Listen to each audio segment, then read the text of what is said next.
Salut ma team d'été, c'est Dylan Technologies, j'espère que vous allez bien. Aujourd'hui ma team, on se retrouve dans une nouvelle petite vidéo, encore une fois sur l'iPhone parce qu'il y a un nouveau rebondissement les amis. Je vais tout vous expliquer en vidéo, donc restez bien jusqu'à la fin et n'oubliez pas de mettre le petit like, le petit commentaire, le petit partage et le petit abonnement qui fait plaisir. En effet la team, on a des nouvelles informations concernant l'iPhone 12 5G, on a un petit rebondissement surtout au niveau de la 5G, je vais tout vous expliquer. Il y aurait des inquiétudes pour la bande de 700 Hz. Alors, je vous explique tout. L'iPhone donc 12 va prendre en charge la 5G. Mais est-ce qu'il va vraiment supporter toutes les bandes en Hz? Il y a des analystes qui ont vu et qui s'inquiètent justement, notamment de l'absence de la bande de 700 Hz qui ferait donc pas mal de couverture. En gros, c'est comme la 3G, comme la 4G. Pour capter ces fréquences, donc la 4G, machin, tout ça, c'est des bandes passantes, d'accord? C'est des bandes où l'iPhone doit se connecter, la bande 120 Hz, la bande 700 Hz, etc. La bande 700 Hz, elle couvre énormément d'endroits, d'accord? C'est celle qui couvre le plus. Et du coup, c'est là où il y a le problème, c'est que la bande 700 Hz, si elle est absente, s'il y a des problèmes là-dessus, eh ben forcément la 5G, pardon, sera beaucoup plus compliquée à capter en fait.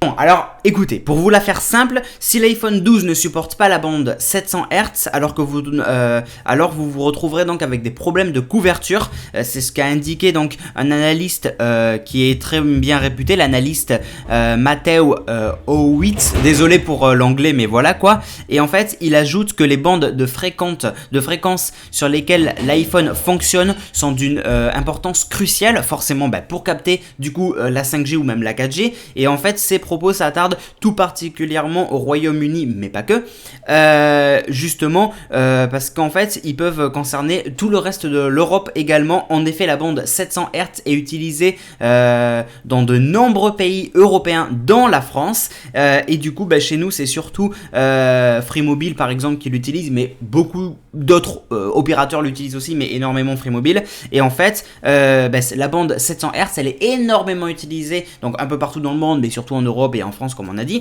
mais elle est beaucoup utilisée justement pour la 4G et forcément elle sera beaucoup utilisée pour la 5G, c'est logique parce que c'est la bande qui couvre le plus. Et le problème de la bande 700 Hz, c'est que justement s'il y a un problème, si c'est pas possible d'utiliser cette bande là, forcément la couverture sera moindre, la qualité sera moindre, la rapidité sera moindre, vous l'avez compris. Donc en effet la 5G donne accès aux bandes de fréquence, la 3,5 GHz, la 26 GHz en fait, mais cette nouvelle génération donc a été conçue comme les technologies mobiles précédentes, indépendamment donc des bandes de fréquences utilisées. Ça on le savait, comme la 4G ou la 5G donc pourra se déployer. Ça on le savait également. Le moment venu, dans des bandes plus basses, dès que les conditions donc techniques d'utilisation des fréquences le permettront, donc c'est ce qu'il dit. Et dans le cas de la bande 700 MHz, pardon, les conditions sont déjà réunies. La 5G donc peut donc s'inviter sur des bandes de fréquences en France et ailleurs.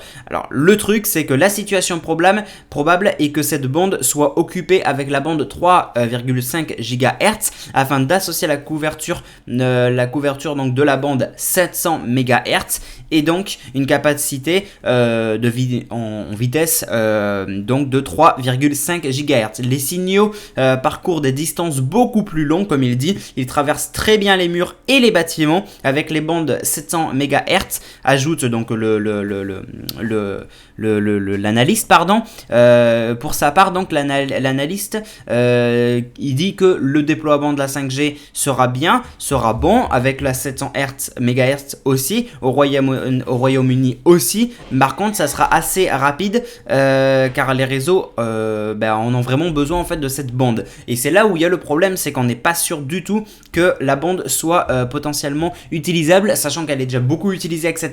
Le problème c'est que vous comprenez que si on met on met la 3G sur la même fréquence, la 4G sur la même fréquence, la 5G sur la même fréquence, ça va être compliqué à un moment donné, ça va plus, elle va dire non stop, je peux plus, moi je suis saturé, vous comprenez, une saturation donc. Et c'est ce problème et c'est cette peur que beaucoup d'analystes ou même Apple etc ont pu voir, même les opérateurs etc, et du coup c'est un problème. À voir comment ils vont faire du coup. L'iPhone, je vous rassure, il sera compatible, hein, ça c'est certain, il n'y a aucune inquiétude de ce côté là, l'iPhone sera compatible 5G, ça il n'y a pas de souci. Le problème c'est la 5G, on la met sur quelle bande? On la met sur quelle fréquence? La fréquence 700 Hz, pour vous le dire une dernière fois, c'est la plus couverte.